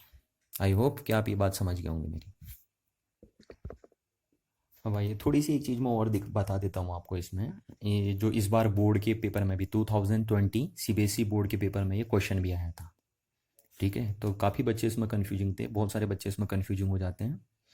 तो आपको ध्यान रखना है, मैं इसको एज ए डेरिवेशन बना दे रहा हूँ, है ना। ये न्यूमेरिकल बन के आपके आया था, इसका क्वेश्चन एनसीईआरटी में भी दिया गया है। बच्चे बोल रहे थे सर ये आउट ऑफ सिलेबस आ गया, तो ये कुछ आउट ऑफ सिलेबस नहीं था, ये बुक से ही था आपका क्वेश्चन। तो मैं उसको यहाँ पे डेरिवेशन टाइप बना दे रहा हूँ। तो आपको ध्यान रखना है, वो डेरिवेशन इस टाइप से आया था पेपर में, आया वो न्यूमेरिकल बन के था, पर मैं यहाँ पे डेरिवेशन बना दे रहा हूँ। तो जब आपको डेरिवेशन बनाना आ जाएगा तो ओबियसली आप क्या बना लेंगे, उससे न्यूमेरिकल भी बना ही लेंगे आप, है ना। फिर मैं दिखा दूंगा आपको एनसीईआरटी का किस टाइप का न्यूमेरिकल आपके पेपर में आया था। तो मैं यहाँ पे लिख लेता हूँ इलेक्ट्रोस्टैटिक पोटेंशियल एनर्जी, हेडिंग हो जाएगी मेरी electrostatic potential energy of a system of 2 charges in an external electric field. अगर हम यहाँ फील्ड भी बोलें तो आपको समझ जाना हो इलेक्ट्रिक फील्ड ही हो, है ना। अब चार्जेस को हम मैग्नेटिक फील्ड में थोड़ी ना रखेंगे। तो ये हमारे पास क्या है, हमें इलेक्ट्रोस्टैटिक पोटेंशियल एनर्जी निकालनी है 2 चार्ज सिस्टम की जब वो एक्सटर्नल इलेक्ट्रिक फील्ड में रखा जाता है, ठीक है। इस तरीके से आपको देखना है। तो देखिए ज़्यादातर हमारे पास क्या होता है ना, अब यहाँ पे बोला नहीं है कि इलेक्ट्रिक फील्ड कौन सा है, एक्सटर्नल बोल दिया है बस, है ना। क्योंकि पॉइंट चार्ज के पास अपना खुद का भी इलेक्ट्रिक फील्ड होता है, पॉइंट चार्जेस के पास क्या होता है, अपना खुद का भी इलेक्ट्रिक फील्ड होता है। तो यहाँ पे जिस फील्ड में ये पॉइंट चार्जेस रखे हैं वो एक्सटर्नल इलेक्ट्रिक फील्ड है। बट यहाँ पे ये बात भी नहीं बताई गई है कि जो हमारा ये इलेक्ट्रिक फील्ड है ये यूनिफॉर्म है या नॉन यूनिफॉर्म है। तो ध्यान रखना, मैं यूनिफॉर्म के लिए डेरिवेशन कर दे रहा हूँ, ऐसी ही सेम बिल्कुल आपको डिट्टो नॉन यूनिफॉर्म के लिए भी कर देना है। नॉन यूनिफॉर्म में भी डेरिवेशन ऐसी रिपीट होगा, इसलिए हम लिख ही नहीं रहे हैं कि यूनिफॉर्म के लिए हम काम कर रहे हैं या नॉन यूनिफॉर्म में काम कर रहे हैं। तो सपोज मेरे पास एक यूनिफॉर्म इलेक्ट्रिक फील्ड है जिसको मैंने पैरेलल इलेक्ट्रिक फील्ड लाइन से रिप्रेजेंट कर दिया। पता ही है आपको, यूनिफॉर्म इलेक्ट्रिक फील्ड को पैरेलल इलेक्ट्रिक फील्ड लाइन से आप रिप्रेजेंट कर देते हैं। तो ये मेरे पास एक रीजन है यूनिफॉर्म इलेक्ट्रिक फील्ड का, जिसको हम एक्सटर्नल इलेक्ट्रिक फील्ड कॉल कर सकते हैं, ठीक। अब इस यूनिफॉर्म इलेक्ट्रिक फील्ड में हमारे पास 2 पॉइंट चार्जेस रखे हैं। एक पॉइंट चार्ज यहाँ पे रखा है सपोज, ये है Q1, और दूसरा पॉइंट चार्ज यहाँ पे रखा है सपोज Q2, ये रखे हमारे पास, ठीक है।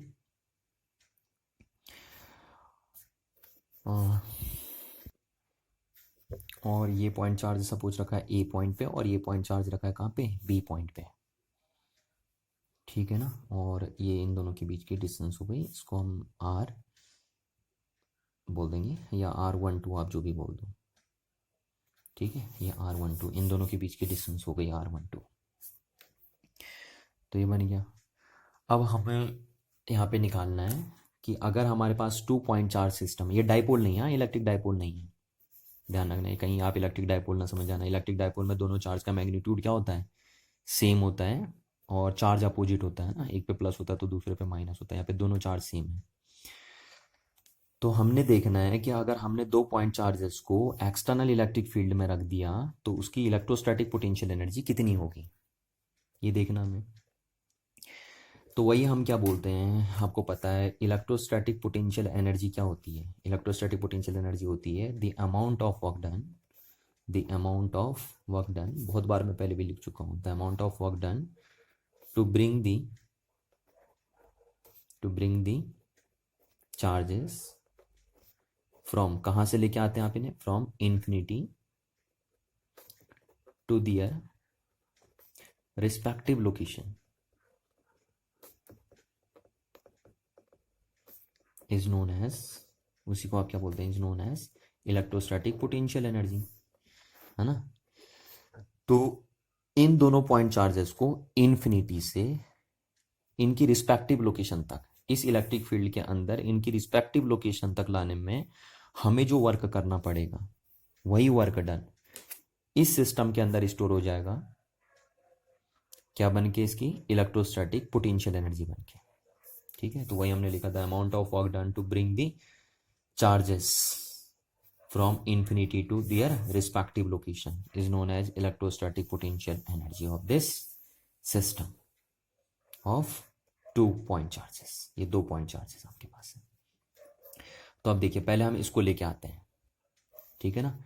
तो अब यहाँ पे पहले चार्ज को पहले हम इसको लेके आते हैं कि इसको इन्फिनिटी से इस पॉइंट तक लाने में कितना वर्क डन करना पड़ा हमें, ठीक। फिर हम देखेंगे कि इसको इन्फिनिटी से इस पॉइंट तक लाने में कितना वर्क डन हमें करना पड़ा, और फिर उस टोटल वर्क डन को हम जोड़ देंगे। तो हमारे पास क्या आ जाएगा, इस सिस्टम का इलेक्ट्रोस्टैटिक पोटेंशियल एनर्जी आ जाएगी। तो अब यहाँ पे आपको एक गौर करना है कि यहाँ पे पहले चार्ज को लाने में आपको वर्क करना पड़ेगा। अगर आप इसको इन्फिनिटी से यहाँ तक लेके आएंगे तो अब आपको वर्क करना पड़ेगा। क्यों? क्योंकि अब ये एक्सटर्नल फील्ड में रखा हुआ है ना पहले से ही। तो जब हम इस चार्ज को इन्फिनिटी से यहाँ तक लेके आएंगे तो ये इलेक्ट्रिक फील्ड इसको यहाँ थोड़ी ना रहने देगा, ये इसको इधर को धक्का मारेगा, क्योंकि पॉजिटिव चार्ज है। तो आपको पता है पॉजिटिव चार्ज पे फोर्स और फील्ड सेम डायरेक्शन में होते हैं, तो ये इसको इधर धक्का मारेगा। तो अगर मेरे को इसको यहाँ पे रखना है तो ये जो electric field, external electric field इस पर फोर्स लगाएगा, उसके अगेंस्ट मेरे को वर्क करना पड़ेगा। करना पड़ेगा, नहीं करना पड़ेगा? तो ये आपको ध्यान रखना है चीज को, है ना। तो यही हम बोलते हैं। तो अब हमें यहाँ पे करना पड़ा, जबकि यहाँ पे जब हम 2 पॉइंट चार्ज सिस्टम ले रहे थे, यहाँ पे हम 2 पॉइंट चार्ज सिस्टम ले रहे थे, तो यहाँ पे हमें पहले चार्ज को इन्फिनिटी से यहाँ तक लाने में कोई वर्क नहीं करना पड़ा था। पर अब हमें इस पॉइंट चार्ज को इन्फिनिटी से अगर इस पॉइंट तक लेके आना है तो हमें वर्क करना पड़ेगा। क्यों वर्क करना पड़ेगा? क्योंकि इस चार्ज पे अब ये फील्ड क्या लगाएगा, फोर्स लगाएगा, और उस फोर्स के अगेंस्ट हमें वर्क करना पड़ेगा। तो अब यहाँ पे हम बोलेंगे the amount of work done to bring the charge, किसको लाना है, Q1, कहाँ से, फ्रॉम इन्फिनिटी टू पॉइंट, कहाँ पे लाते हैं, infinity to its respective location या इट्स लोकेशन। तो इसके लोकेशन पे लाना उसको, from infinity to point A, उसकी लोकेशन ए है, एस कितना हो जाएगा, तो इसको हमने W1 लिख दिया। W1 मतलब पहले चार्ज पे आपको इन्फिनिटी से लेकर इस पॉइंट तक लाने में उस पर कितना वर्क करना पड़ा। तो कितना वर्क करना पड़ेगा आपको पता, आप क्या लिखते हैं, charge into potential at point ए, यही तो लिखते हैं। मैं आपको बहुत बार बता चुका हूं कि इन्फिनिटी से है ना, किसी एक पॉइंट तक लाने में जो वर्क डन करना पड़ता आपको किसी चार्ज के ऊपर, वो कितना होता है, charge into potential at that point, यही तो लिखते हैं, है ना। ये बहुत बार हम बता चुके हैं आपको। तो इन्फिनिटी से इस पॉइंट तक लाने में आपको कितना वर्क डन करना पड़ा, है ना, कितना वर्क करना पड़ा, W1 इक्वल्स टू Q मतलब ये चार्ज, तो charge into potential at that point, तो इस पॉइंट का पोटेंशियल। तो अभी हमें इस पॉइंट का पोटेंशियल गिवन तो है नहीं, तो Q1 into potential at that point, तो हम इसको लिख देते हैं VA मतलब पोटेंशियल एट दैट पॉइंट, ठीक है, इस पॉइंट का पोटेंशियल, ये बोल देंगे ए पॉइंट का पोटेंशियल। अब पेपर में ये गिवन मिलेगा आपको, ए पॉइंट का पोटेंशियल कितना है, नहीं भी मिलता तो आप ऐसे लिख देंगे डेरिवेशन टाइप में। तो ये हो गया आपको। अच्छा, अब आपको ये तो ले आए आप इसको, अब आपको इसको लेके आना है ना। तो इसको लाने के लिए आपको अब डबल वर्क करना पड़ेगा। देखिए क्यों, क्योंकि एक तो इसको यहाँ कौन नहीं आने देगा, ये फील्ड नहीं आने देगा इसको यहाँ, क्योंकि ये फील्ड फोर्स लगा के इसको बाहर फेंकेगा। तो एक तो हमें इस फील्ड के अगेंस्ट काम करना पड़ेगा यहाँ पे इसको लाने में, और दूसरा ये चार्ज भी पसंद नहीं करेगा इसको यहाँ रखना, क्योंकि ये भी इस पर फोर्स लगा के इसको बाहर फेंकेगा। तो हमें उसके अगेंस्ट भी काम करना पड़ेगा, है ना। तो अब इस चार्ज पे दो चीजें फोर्स लगा रही है। देखिए, एक ये भी फोर्स लगा रहा है, तो उस फोर्स के अगेंस्ट भी हमें काम करना पड़ेगा, और ये भी इस पे फोर्स लगा रहा है तो उस फोर्स के अगेंस्ट भी हमें क्या करना पड़ेगा, वर्क करना पड़ेगा इसको इन्फिनिटी से इस पॉइंट तक लाने में। तो यहाँ पे हमें डबल वर्क करना पड़ेगा। तो हम बोलेंगे, पहले हम लिख लेते हैं the amount of work done, the amount of work done to bring Q2 from infinity to B, है ना, इन्फिनिटी टू बी, उसके रिस्पेक्टिव लोकेशन पे लाना है ना, इन्फिनिटी से बी पॉइंट तक लाना है, इस कितना होगा, तो उसको हमने W2 लिख दिया। अब ये W2 दो हिस्सों में होगा, work done on second charge, है ना, against the this electrostatic force, कि इस इलेक्ट्रोस्टैटिक फोर्स के अगेंस्ट आपको कितना वर्क करना पड़ा इन्फिनिटी से इस पॉइंट तक लाने में से, और प्लस दूसरा work done on second charge to bring it from infinity to that point against this force. तो अगेंस्ट दिस फोर्स मतलब Q1 की वजह से, ये लिख दिया मैंने, है ना। तो यहाँ पे आपको डबल वर्क करना पड़ेगा, यानी ये वर्क दो हिस्सों में टूटेगा। क्यों दो हिस्सों में टूटेगा, क्योंकि ये जो इस पे फोर्स लगाएगा उसके अगेंस्ट भी हमें वर्क करना पड़ेगा, और ये इस पे जो फोर्स लगाएगा उसके अगेंस्ट भी हमें वर्क करना पड़ा, इसलिए हमने इसको दो हिस्सों में तोड़ के लिख दिया। तो अब हमारा टोटल वर्क कितना है देखिए, है ना। तो यहाँ तक लाने के लिए हमें कितना वर्क करना पड़ा, तो ये वर्क डन है सेकेंड चार्ज को, और किसके अगेंस्ट कर रहे हैं हम, इलेक्ट्रोस्टैटिक फोर्स के अगेंस्ट कर रहे हैं। तो इसको मैं ऐसे लिख सकता हूँ, second charge into potential at that point भी, है ना। इस चीज को हमने ऐसे लिख दिया जैसे ये वाला ऊपर वाला लिखा था मैंने, ठीक है। तो इस पॉइंट का जो पोटेंशियल है plus charge second charge into the potential at this point due to this one charge, तो potential at point B due to Q2 charge, ये पोटेंशियल एट पॉइंट बी है ड्यू टू इलेक्ट्रिक फील्ड, है ना, ये वाला। तो W2 equals to आपका क्या हो गया, Q2 into V potential at point B plus Q2 into potential at point B due to क्या, Q1। तो Q1 ने कितना बनाया वहाँ पे 1/4 पाई एप्सिलॉन नॉट, और कितना बनाएगा Q1/R12।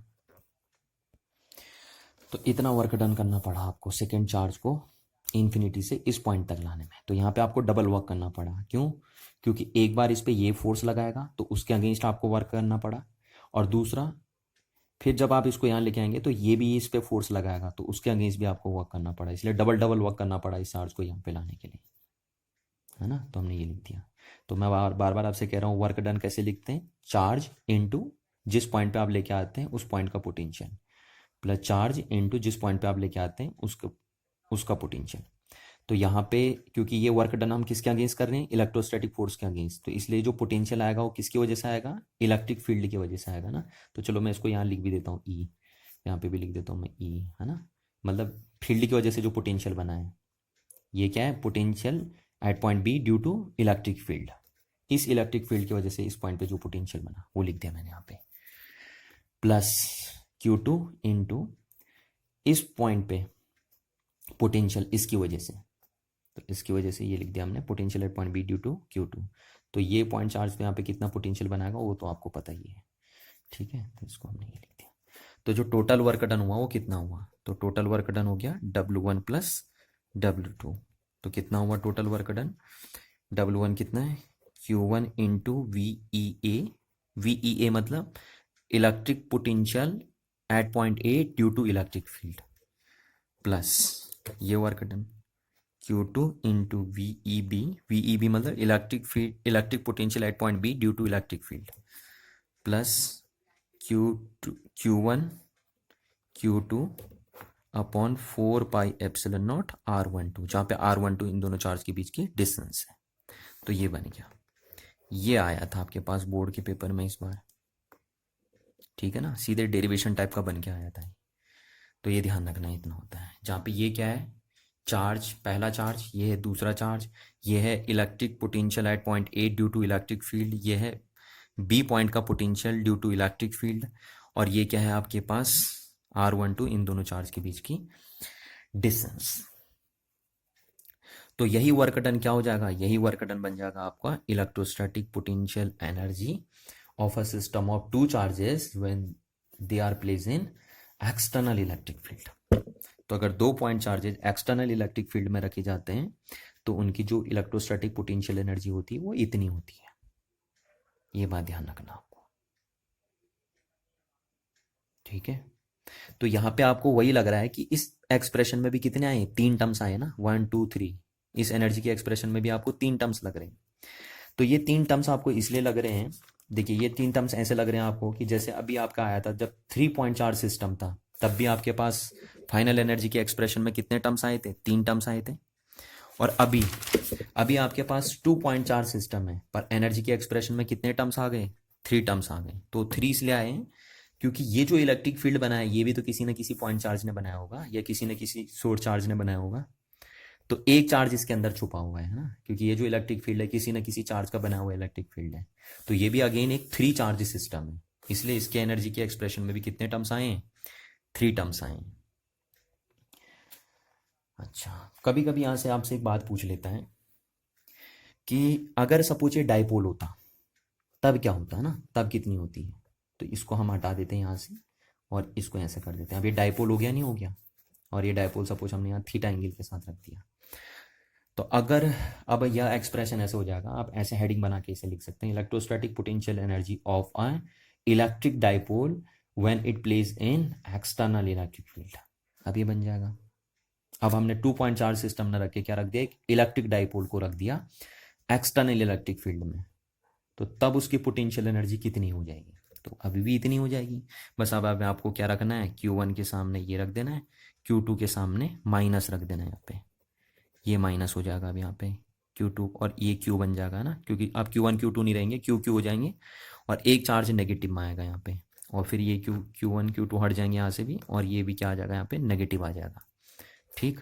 और ये क्या हो जाएगा, ये जो डिस्टेंस होगी दोनों चार्ज के बीच की उसको आप क्या बोलते हैं, डायपोल की लेंथ, और डायपोल की लेंथ को आप 2a मान लेते हैं। तो ये 2a हो जाएगा। कितना हो जाएगा, ये 2a हो जाएगा आपका। तो ये एक्सप्रेशन बन जाएगा आपका। तो अब ये एक्सप्रेशन किसका बन गया, ये एक्सप्रेशन बन गया एक पोटेंशियल एनर्जी का, जो एक डायपोल की तब होती है जब उसको एक्सटर्नल इलेक्ट्रिक फील्ड में रखा जाता है, तो है ना। यानी ये electrostatic potential energy of an electric dipole है when it place in external electric field. अच्छा, अब आप बोलोगे सर ये तो हमने आपने पहले भी पढ़ाया था। देखिए मैंने ये आपको बात पहले भी बता दी कि अगर एक डाइपोल को एक्सटर्नल इलेक्ट्रिक फील्ड में रखते हैं तो उसकी जो पोटेंशियल एनर्जी होती है वो होती है -PE cos थीटा। ये एक्सप्रेशन एक दिन मैंने आपको कराया था ना, कि अगर एक डाइपोल को एक्सटर्नल इलेक्ट्रिक फील्ड में थीटा एंगल बनाते हुए रखते हैं आप, तो उसकी पोटेंशियल एनर्जी कितनी होती है, -PE cos थीटा होती है, ठीक है। तो ये और ये एक ही बात है ना, बस ये एक्सप्रेशन अलग टर्म्स में है। ये dipole moment and electric field and angle between electric field and dipole moment vector के बीच में है। मतलब ये एक्सप्रेशन जो है पोटेंशियल एनर्जी का वो PE और थीटा के टर्म्स में है, और ये पोटेंशियल के टर्म्स में है। यानी ये इलेक्ट्रिक फील्ड के टर्म्स में एक्सप्रेशन है और ये पोटेंशियल के टर्म्स में एक्सप्रेशन है। दोनों एक ही बातें हैं। अगर आप सपोज इस एक्सप्रेशन से एनर्जी निकालेंगे और इस एक्सप्रेशन से भी एनर्जी निकालेंगे तो इक्वल आएगी, ये दोनों एनर्जी बराबर होंगी, है ना। तो एक डायपोल को अगर एक्सटर्नल इलेक्ट्रिक फील्ड में थीटा एंगल बनाते हुए रखते हैं तो उसकी एनर्जी इतनी होती है फील्ड के टर्म्स में, और यहाँ पोटेंशियल के टर्म्स में इतनी होती है। तो आप चाहे दोनों से निकालेंगे वैल्यू सेम ही आएगी आपकी। तो अब हम देखते हैं इससे रिलेटेड जो न्यूमेरिकल इस टॉपिक से रिलेटेड है ना, किस टॉपिक से, कि कितनी इलेक्ट्रोस्टैटिक पोटेंशियल एनर्जी होती है 2 चार्ज सिस्टम की जब हम उसे एक्सटर्नल इलेक्ट्रिक फील्ड में रख देते हैं।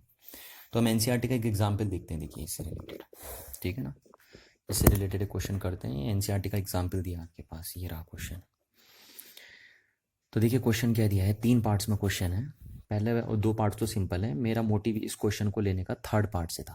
बेसिकली मेरे को 3rd पार्ट से मतलब है इससे ना, पहले 2 पार्ट तो आप आसानी से कर लेंगे, पर चलिए जब मैंने क्वेश्चन ले ही लिया तो तीनों पार्ट्स कर लेते हैं। देखिए क्या लिखा है, determine the electrostatic potential energy of a system consisting 2 charges 7 microcoulomb and -2 microcoulomb with no external field, ठीक है, placed at -9 centimetre and +9 centimetre respectively, ठीक। तो ये हमारे पास ए पार्ट हो गया। हमारे पास 2 चार्जेस रखे हैं ऐसे रखें इस तरीके से, एक रखा है कहाँ पे, -900 सेंटीमीटर पे, और दूसरा रखा है कहाँ, +900 सेंटीमीटर पे। ये ओरिजिन हो गया हमारा ना। और यहाँ पे जो चार्ज रखा है वो कहाँ, कितना रखा है, -2 कूलॉम रखा है यहाँ पे, 2 माइक्रो कूलॉम। तो माइक्रो मतलब होता है 10⁻12 कूलॉम। और यहाँ पे कितना रखा है, 7 × 10⁻12 कूलॉम, इतना रखा है। ठीक, और कहा है कोई एक्सटर्नल फील्ड में नहीं है, यहाँ पे कोई एक्सटर्नल फील्ड नहीं है, ये दिखा ना, and with no external field, तो कोई एक्सटर्नल फील्ड नहीं है, बस ये सिर्फ 2 पॉइंट चार्जेस हैं। तो कहा इस सिस्टम की क्या निकालिए, इलेक्ट्रोस्टैटिक पोटेंशियल एनर्जी निकालिए। देखिए, determine the electrostatic potential energy of this system, और यहाँ कोई एक्सटर्नल फील्ड नहीं है। तो आपको पता है, मैंने अभी अभी आपको एक डेरिवेशन कराया था और उसमें बताया था कि एक 2 पॉइंट चार्ज सिस्टम की जो इलेक्ट्रोस्टैटिक पोटेंशियल एनर्जी होती है वो कितनी होती है जब कोई एक्सटर्नल फील्ड नहीं होता तो। और फिर मैंने ये भी आपको बताया कि 2 पॉइंट चार्ज सिस्टम की इलेक्ट्रोस्टैटिक पोटेंशियल एनर्जी कितनी होती है जब उसे एक्सटर्नल फील्ड में रखा जाता है तो यहाँ पे कोई एक्सटर्नल फील्ड नहीं है।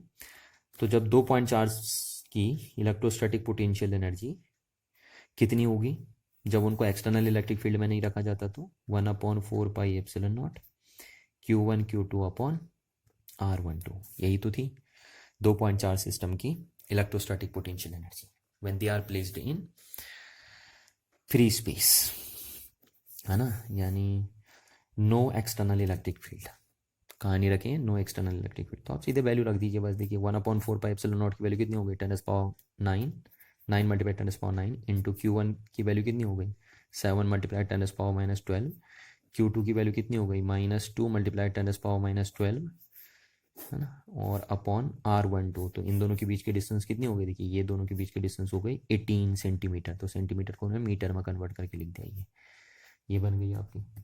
तो इतनी आ गई, आप बस आप इसे सॉल्व कर सकते हैं आराम से, ठीक है ना, इसे सॉल्व करने में कोई दिक्कत नहीं आनी चाहिए आपको। तो ये ए पार्ट हो गया।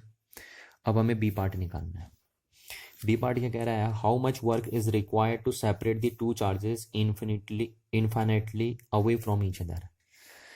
तो यानी आपको सेकेंड पार्ट में ये बताना है कि इन दोनों को एक दूसरे से अगर इनफाइनाइट डिस्टेंस पे सेपरेट करना है तो कितना वर्क आपको करना पड़ेगा, है ना, यानी इनको इनफाइनाइट दूर ले जाना है, एक दूसरे से बहुत दूर ले जाना है।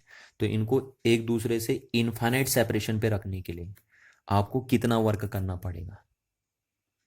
तो आपको पता है आपको इनफाइनाइट से ये सिस्टम बनाने में कितना वर्क करना पड़ा, इतना ना, यही तो होता है electrostatic potential energy of 2 charge system. क्या होता है कि the amount of work done on these 2 charges to bring from infinity to their respective location. तो इनको इन्फिनिटी से इनकी रिस्पेक्टिव लोकेशन तक लाने में इतना वर्क करना पड़ा, इसी वर्क को हम इसकी इलेक्ट्रोस्टैटिक पोटेंशियल एनर्जी बोल देते हैं इस सिस्टम की। तो कह रहा है यहाँ पे इनको इनफाइनाइट सेपरेशन देने के लिए आपको कितना वर्क करना पड़ेगा, तो सेम यही वर्क करना पड़ेगा, यानी work done for infinite separation किसके इक्विवेलेंट होगा, इज इक्विवेलेंट होगा दिस एनर्जी के, इतना ही देना पड़ेगा आपको।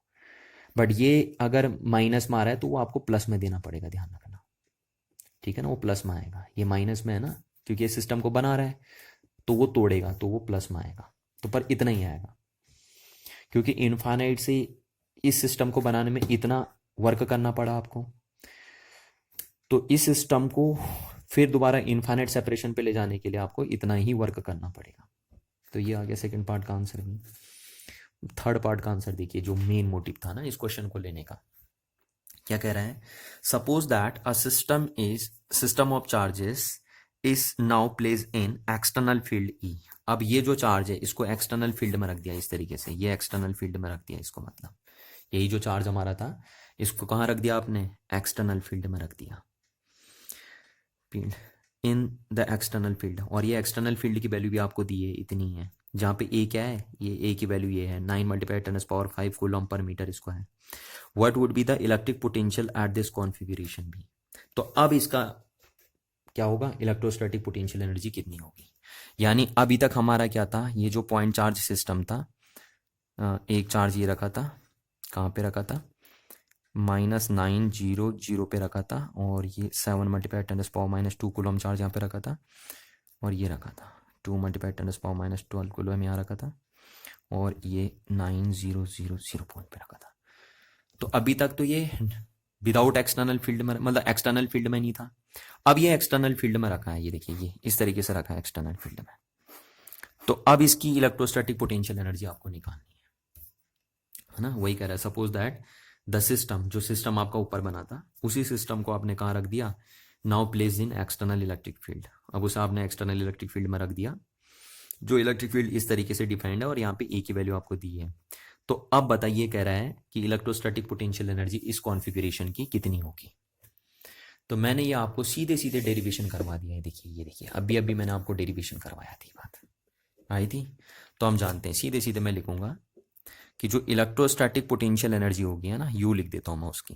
Electrostatic potential energy of two charge system when they placed in external electric field E is, कितना होता है, ये देखिए मैंने आपको बताया था, ये एक्सप्रेशन हमारा जो निकला था, Q1 into V A plus Q2 into V B plus 1/4πε0 Q1 Q2 upon R12। यही बना था ना, ये एक्सप्रेशन मैंने आपको बना के दिखाया था, जहां पे ये इलेक्ट्रिक पोटेंशियल था ए पॉइंट पे ड्यू टू इलेक्ट्रिक फील्ड, ये इलेक्ट्रिक पोटेंशियल था बी पॉइंट पे ड्यू टू इलेक्ट्रिक फील्ड, और ये आपको पता है इन दोनों के बीच का सेपरेशन था। तो इतनी इलेक्ट्रोस्टैटिक पोटेंशियल एनर्जी होती है 2 पॉइंट चार्ज सिस्टम की, जब उसको एक्सटर्नल इलेक्ट्रिक फील्ड में रखा जाता है। तो ये पूरा मैं दोबारा नहीं बताऊंगा, ये मैंने पूरा एक्सप्रेशन यहाँ सॉल्व कर रखा था। देखिए ये पूरा एक्सप्रेशन हमने यहाँ निकाला था कि अगर 2 पॉइंट चार्ज सिस्टम को हम एक्सटर्नल इलेक्ट्रिक फील्ड में रख देते हैं तो उसकी पोटेंशियल एनर्जी कितनी हो जाती है। तो आइए अब देखिए इसे करते हैं हम Q1।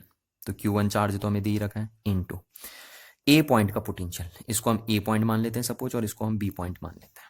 ठीक, तो ए पॉइंट का पोटेंशियल, अब ए पॉइंट पे जो पोटेंशियल है वो हमें गिवन नहीं है, पर ए पॉइंट पे इलेक्ट्रिक फील्ड जो है वो हमें पता है, ये है इलेक्ट्रिक फील्ड, इस तरीके से दे रखा है इलेक्ट्रिक फील्ड। तो अगर आपको पोटेंशियल निकालना है और फील्ड, आप पोटेंशियल निकालना और फील्ड आपको दे रखा है, तो आप क्या करेंगे, आपको ये रिलेशन पता होना चाहिए। देखिए electric field is a negative gradient of potential, है ना, क्योंकि हमें यहाँ पोटेंशियल निकालना और क्या गिवन है, फील्ड गिवन है। तो हम इसी रिलेशन का यूज करके करेंगे। तो यहां से हम बोल सकते हैं कि डीवी इक्वल्स टू कितना हो जाएगा, डीवी इक्वल्स टू हो जाएगा माइनस ई डी आर, हो जाएगा DV equals to minus E D R. तो यहां से अगर हमें टोटल पोटेंशियल चाहिए, क्योंकि हमें तो पोटेंशियल चाहिए ना, तो हम इसको इंटीग्रेट कर देंगे। देखिए ये बन गया हमारे पास एक्सप्रेशन, ठीक है। तो हम बोलेंगे कि ये इससे कट गया, तो वी इक्वल्स टू क्या लिख सकते हैं हम, माइनस ई डी आर लिख सकते हैं। तो यहाँ पे वी इक्वल्स टू हम क्या लिख सकते हैं, minus integration E D are लिख सकते हैं। ये देखिए इस पॉइंट पे प्लस Q2 इंटू इस पॉइंट पे पोटेंशियल को भी हम कैसे लिख सकते हैं, माइनस ई डी आर, ऐसे लिखते हैं ना पोटेंशियल को, plus 1/4πε0 Q1 Q2 upon R12। अब ये देखिए इक्वल्स टू क्या बना, Q1 माइनस कितना है, देखिए यहाँ पे इलेक्ट्रिक फील्ड दिया आपको A upon are square into D R, किस पॉइंट पे, ए पॉइंट पे, तो हम ए पॉइंट भी मेंशन करते हुए चलते हैं, प्लस Q2 माइनस इंटीग्रेशन ई की वैल्यू कितनी दी है, ए अपॉन आर स्क्वायर, और इंटू क्या है, डी आर, और किस पॉइंट पे, बी पॉइंट पे, plus 1/4πε0 Q1 Q2 upon R12, ये दे दिया हमें। तो हमें निकल के आया U इक्वल्स टू, देखिए मैं यहाँ से लिख देता हूँ U इक्वल्स टू Q, है ना, यहाँ पे स्पेस नहीं बचा, मैं ऐसा करता हूँ इस पेज में कर देता हूँ, ठीक है। यहाँ से देखिए इसको हटा दिया मैंने, यहाँ लिख देता हूँ U इक्वल्स टू क्या बचा, देखिए आपका Q1 माइनस, अब इसको A को तो बाहर लिख लेंगे आप, क्योंकि A की वैल्यू तो फिक्स है, तो इंटीग्रेशन कितना होगा, 1/r स्क्वायर, तो 1/r स्क्वायर को मैं ऊपर ले गया, तो r की power -2 into D R at point A plus Q2 minus, और यहाँ पे भी A बाहर आ जाएगा क्योंकि कांस्टेंट है, और इंटीग्रेशन r की पावर -2 ऊपर जाएगा इंटू डी आर, और प्लस कितना बन गया आपका 1/4πε0 Q1 Q2 अपॉन R12, ये बन गया। तो U इक्वल्स टू आपका आ गया Q1 माइनस ए अब देखिए इसका इंटीग्रेशन कितना हो जाएगा, आपको पता है ना, ये आपको बार बार पता होनी चाहिए बात कि आर की power N into D R का इंटीग्रेशन क्या होगा, आर की power N plus one upon N plus one. बहुत बार मैं आपको ये बता चुका हूँ। तो इसी तरह की आर की power minus two r into D R का इंटीग्रेशन क्या होगा, आर की power minus two plus one upon minus two plus one, यानी आर की power minus one upon minus one, यानी equals to one upon r, minus one upon r. तो सीधे लिख दूँ मैं इसका इंटीग्रेशन, इसका इंटीग्रेशन हो जाएगा आपका कितना, इसका इंटीग्रेशन हो जाएगा माइनस वन अपॉन आर, और किस पॉइंट पे बात हो रही है, ए पॉइंट पे बात हो रही है, प्लस क्यू टू माइनस ए, और सिमिलरली इसका भी इंटीग्रेशन कितना हो जाएगा, माइनस वन अपॉन आर, है ना, कर सकते हैं आप आराम से। और किस पॉइंट की बात हो रही है, बी, प्लस ये आपका बन गया 9 multiply 10 power 9 Q1 Q2 upon R12। ठीक है, तो यहाँ से हम बोलते हैं U इक्वल्स टू हमारा बन गया Q1, इस माइनस माइनस का प्लस बना A अपॉन R। तो R A पॉइंट पे कितना है ना, तो R A पॉइंट पे कितना है, R जो है वो A पॉइंट पे आपका है 9 सेंटीमीटर, तो मैंने मीटर में कन्वर्ट करके उसे लिख दिया, ये लिख दिया। R की वैल्यू A पॉइंट पे इतनी तो है, ठीक है ना, इसका जो पोजीशन कोऑर्डिनेट हो कितना है, -9, तो माइनस छोड़ देता हूँ मैं क्योंकि आपको पता है, तो ये आ जाएगा, ठीक है, और ये माइनस माइनस का हो गया आपका प्लस, इतना हो गया प्लस Q2, और ये भी माइनस माइनस का प्लस हो गया, और A अपॉन आर बी। तो R की वैल्यू B पॉइंट पे कितनी है ना, डिस्टेंस, यानी R मतलब डिस्टेंस, B पॉइंट की डिस्टेंस कितनी है, 9, तो यहाँ पे हमने इसको भी लिख दिया 9 मल्टीप्लाई 10 पावर -2 लिख दिया है, ठीक है, मीटर में कन्वर्ट करके ये बन गया आपका plus 9 multiply 10 power 9 Q1 Q2 upon R12। अब देखिए इससे आगे मैं नहीं कर रहा, आपको सब पता है, Q1 की वैल्यू आपको दे रखी है, Q1 की वैल्यू ये है, ठीक है, A आपको दे रखा है, A की वैल्यू ये है, ये लिखी है ना, Q2 की वैल्यू आपको दे रखी है, कितनी है, ये है Q2 की वैल्यू, A की वैल्यू आपको दे ही रखी है, ये कह रहा हूँ मैं, ये है वैल्यू, ठीक, और यहाँ Q1 Q2 की वैल्यू दी है, और R12 भी आपको पता है, R12 इन दोनों के बीच की डिस्टेंस तो भी कितनी है, 18 सेंटीमीटर, तो ये भी आपको दे रखा है, तो यहाँ से आप वैल्यू पुट करेंगे और आंसर निकाल लेंगे, ठीक है ना। तो बस इतना ही आपको बताना था कि अगर एक 2 पॉइंट चार्ज सिस्टम हमारे पास कहाँ रखा रहता है, एक्सटर्नल इलेक्ट्रिक फील्ड में रखा रहता है, तो उसकी पोटेंशियल एनर्जी हम कैसे निकालते हैं, इस तरीके से आपको इस क्वेश्चन को देखना है। बस अब इस क्वेश्चन में आप क्या कर देंगे, वैल्यू पुट कर देंगे सबकी, तो आपका आंसर आ जाएगा निकल के।